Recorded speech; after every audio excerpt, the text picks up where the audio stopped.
جو شخص حج کرے اور حج کے دنوں میں کوئی لغو اور بیکار بات اور کام نہ کرے، اس کا حج اللہ کے ہاں مقبول ہوتا ہے۔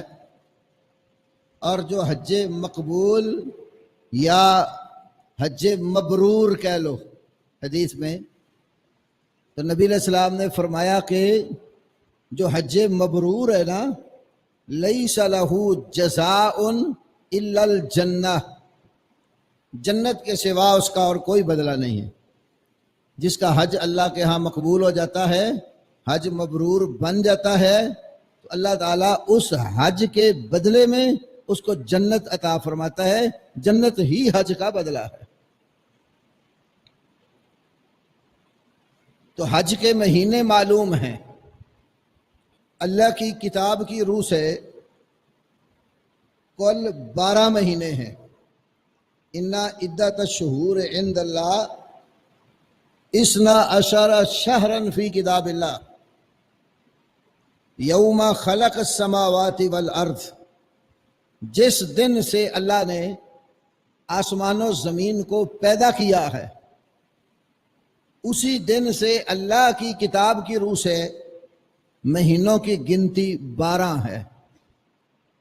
آسمان و زمین جب اللہ نے پیدا کیا تو 12 مہینے اللہ رب العالمین نے بنا دیے۔ منہا اربعۃ حرم، 12 مہینوں میں سے 4 مہینے حرمت والے ہیں۔ ذیقعد، ذوالحج اور محرم، یہ 3 لگاتار ہیں۔ اور چوتھا رجب۔ ذیقعد، ذوالحج، محرم اور رجب، یہ 4 مہینے حرمت والے ہیں۔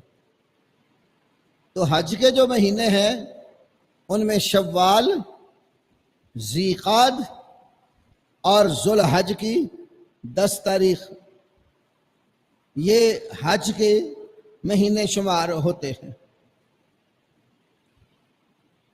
تو جس شخص نے ان مہینوں کے اندر حج کرنے کا پروگرام بنا لیا، ارادہ کر لیا، نیت باندھ لی میں نے حج کرنا ہے، تو اس کو اللہ نے فسق و فجور، شہوت انگیز اعمال اور گفتگو، ایک دوسرے کے ساتھ لڑائی جھگڑے، ان پر پابندی لگا دی کہ یہ کام حاجی صاحب نہ کریں۔